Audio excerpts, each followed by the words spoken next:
ಕೊಪ್ಪಳ ಜಿಲ್ಲೆಯ ಕುಕನೂರು ತಾಲೂಕಿನ ಬಟಪ್ಪನಹಳ್ಳಿಯ ಗ್ರಾಮದಲ್ಲಿ ಶ್ರೀ ಭೀಮಾಂಬಿಕಾ ದೇವಿಯ 28ನೇ ವರ್ಷದ ಜಾತ್ರಾ ಮಹೋತ್ಸವ, ಪುರಾಣ ಮಹಾಮಂಗಲೋತ್ಸವ ಹಾಗೂ ಸಾಮೂಹಿಕ ವಿವಾಹಗಳು ಜರುಗಿದವು. ಗದಗ ಜಿಲ್ಲೆಯ ಶಿರಹಟ್ಟಿಯ ಫಕೀರ ಸಿದ್ದರಾಮ ಸ್ವಾಮೀಜಿ ಮಾತನಾಡಿ, ಬಟಪ್ಪನಹಳ್ಳಿಯ ಭಕ್ತರು ಭಾಗ್ಯವಂತರು, ಭಕ್ತಿವಂತರು, ದಾನ ಧರ್ಮ ಮಾಡುವಲ್ಲಿ ಸಿದ್ಧಸ್ಥರು ಎಂದರು. ಕುಕನೂರಿನ ಡಾಕ್ಟರ್ ಮಹಾದೇವ ಸ್ವಾಮೀಜಿಯವರು ಮಾತನಾಡಿ, ಸಾಮೂಹಿಕ ವಿವಾಹಗಳು ಬಡವರ ಪಾಲಿಗೆ ವರದಾನವಾಗಿವೆ. ಇದರಿಂದ ದುಂದುವೆಚ್ಚ ತಡೆಯಲು ಸಾಧ್ಯವಾಗುತ್ತದೆ ಎಂದರು. ನಿವೃತ್ತ ಲೋಕಸೇವಾ ಆಯೋಗದ ಸದಸ್ಯ ಎಸ್.ಡಿ. ಪಾಟೀಲ್ ಸೇರಿದಂತೆ ಮುಂತಾದವರು ಮಾತನಾಡಿದರು. ಕಾಟ್ರಹಳ್ಳಿಯ ಶಾಂತವೀರಯ್ಯ ಶಾಸ್ತ್ರಿಗಳು ಪುರಾಣ ಪ್ರವಚನ ನೀಡಿದರು. ಬಟಪ್ಪನಹಳ್ಳಿಯ ಬಾವಿಕಟ್ಟಿ ಕಟ್ಟಿಮನಿಯವರು ಮಾಂಗಲ್ಯ ಕಾರ್ಯಕ್ರಮದಲ್ಲಿ ಭಾಗಿಯಾಗಿದ್ದರು. ಶ್ರೀ ಭೀಮಾಂಬಿಕಾದೇವಿ ತೊಟ್ಟಿಲು ಕಾರ್ಯಕ್ರಮ, ಮದುವೆ, ಸೀಮಂತ ಸೇರಿದಂತೆ ವಿವಿಧ ಧಾರ್ಮಿಕ ಕಾರ್ಯಕ್ರಮಗಳು ಜರುಗಿದವು. ಈ ಸಂದರ್ಭದಲ್ಲಿ ಹುಚ್ಚಿರಯ್ಯ ಭದ್ರಾಪುರ, ವಿರೂಪಾಕ್ಷಯ್ಯ ಗುರುವಿನ, ಮಹಾದೇವಯ್ಯ ತುರುವಿನಹಾಳ್, ದೇವಪ್ಪ ಬಾವಿಕಟ್ಟಿ, ಮುಖಂಡರಾದ ಯಲ್ಲಪ್ಪ ದೇವರಹಳ್ಳಿ, ಪರಸಪ್ಪ ಹೊಸಮನಿ, ರಾಜಶೇಖರ್ ಕರಮುಡಿ, ಹಂಚಾಲಪ್ಪ ಕಲಗೋಡಿ, ಮಹೇಶ್ ದೊಡ್ಡಮನಿ, ಶರಣಪ್ಪ ಹದಿಮನಿ ಸೇರಿದಂತೆ ಗ್ರಾಮದ ಮುಖಂಡರು, ಹಿರಿಯರು, ಅಪಾರ ಭಕ್ತರು ಭಾಗಿಯಾಗಿದ್ದರು. ವರದಿ ವಿ.ಎಸ್. ಶಿವಪ್ಪನಮಠ, ಕುಕನೂರು. ಎಷ್ಟು ಪ್ರೀತಿಯಿಂದ ಬಂದಾರಂದ್ರೆ ಒಬ್ಬ ಸ್ವಾಮಿ ಬಂದು 10 ನಿಮಿಷ ಕುಂದ್ರಕ್ ಆಗೋದಿಲ್ಲ ಇವತ್ತಿನ ಕಾಲಘಟ್ಟದೊಳಗ. ಆದ್ರೆ ಅಪ್ಪವ್ರು ಬಂದು 2 ತಾಸು ಆದ್ರೂ ಕೂಡ ಸಮಾಧಾನ ಕುಂತಾರಂದ್ರೆ ಅದ್ ಕಾರಣ ಯಾರಂದ್ರೆ ಅದು ಬಟಪ್ಪನಹಳ್ಳಿಯ ಸತ್ಯಭಕ್ತರ ಹೃದಯ, ನಿಮ್ಮಲ್ಲಿರುವಂತ ಪ್ರೀತಿ ಅದು ಬಂದು ಕುಂತದ. ಅಪ್ಪವ್ರು ಒಂದು ಅಪ್ಪಣೆ ಮಾಡಿದ್ರು, ಮಹಾದೇವ ಸ್ವಾಮಿಗಳ ಇಷ್ಟೆಲ್ಲ ಚಲೋ ಮಾಡಿರಿ, ಇನ್ನೊಂದು ಬಿಟ್ಟಿರ ಅಂತ ಕೇಳಿದ್ರು. ಏನ್ ಬಿಟ್ಟಿನ್ರಿ ವಿದ್ಯಾಜ್ಞಾನ? ಇಲ್ಲಿ ನೋಡಿ ವಿಚಾರ ಮಾಡಿ ಏನೋ ಒಂದು ಬಿಟ್ಟಿ ನೋಡಿ ಕಾಣುವಲ್ದಂದ್ರೆ ಅಪ್ಪವರು ಏನ್ ಕಾಣುವಲ್ರಿ ಅಂದಾಗ, ಇಲ್ಲಪ್ಪ ಇಲ್ಲೊಂದು ತೇರು ಕಾಣುವುದಲ್ಲ ಅಂತಂದ್ರೆ ಅಪ್ಪವ್ರು ಅಂದ್ರು. ಶಿರಟ್ಟಿ ಜಗದ್ಗುರು ಅಪ್ಪವ್ರು ಇವ್ರಿ ಬುದ್ಧಿ, ನನ್ನ ಭಕ್ತರು ಮನಸ್ಸು ಮಾಡಿದ್ರೆ ದೊಡ್ಡದಲ್ಲ, ಬಟಪ್ಪನಹಳ್ಳಿಯ ಭಕ್ತರು ಮನಸ್ಸು ಮಾಡಿದ್ರ 6 ತಿಂಗಳ ತೇರು ಮಾಡ್ತಾರ.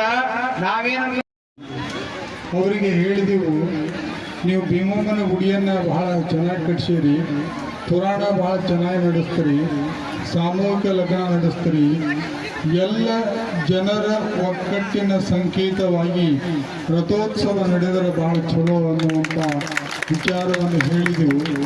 ಹೇಳಿದಂಥ ವಿಚಾರವನ್ನು ಮನಸ್ಸಿನಲ್ಲಿ ಇಟ್ಟುಕೊಂಡು ಕರ್ತೃಗದ್ದಿಗೆಯಲ್ಲಿರುವಂಥ ಜಗದ್ಗುರು ಫಕೀರೇಶ ಪ್ರೇರಣಾ ಮಾಡಿರುವಂಥ ರೀತಿಯಲ್ಲಿ ಅವರು ದೈವದ ಮುಂದೆ ಆ ಮಾತನ್ನು ಇಟ್ಟಾಗ ದೈವದವರು ನೀವು ಮಾಡುವಂಥ ನಿಮ್ಮ ಮನಸ್ಸನ್ನು ತೋರಿಸಿದ್ರಿ.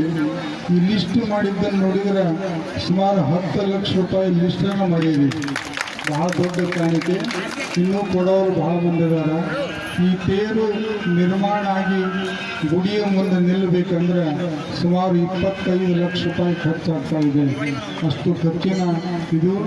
ನಮ್ಮ ಪಾಟೀಲರು 2 ಗಾಲಿಗಳನ್ನು ಮತ್ತು ಮಲ್ಲಿಕಾರ್ಜುನ 1 ಗಾಲಿ, ಇನ್ನೂರವರು 1 ಗಾಲಿಯನ್ನು, ಹಂಚನಾಳಪ್ಪ 1 ಗಾಲಿಯನ್ನು, 4 ಗಾಲಿಗಳನ್ನು ಕೊಡುವುದರ ಮುಖಾಂತರ ತೇರಿನ ಭಾರವನ್ನು ಆ ಗಾಲಿ ಹೊರ್ತಾವಂದ್ರೆ ಆ ಭಾರವನ್ನು ಇವರು ಕೊಟ್ಟವರು ಹೊರ್ತಾರೆ ಅಂತ ಹೇಳಿ ಹೇಳೋಕ್ಕೆ ಭಾಳ ಸಂತೋಷ ಆಗ್ತಾ ಇದೆ.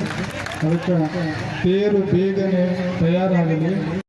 ಪೂರ್ವದಲ್ಲಿ ನಮ್ಮ ಹಿರಿಯರಾದಂಥ ಈ ಊರಿನ ಹಿರಿಯರು ಇವಾಗ ಅವರು ವಿನಾಯಕರಾಗಿದ್ದಾರೆ.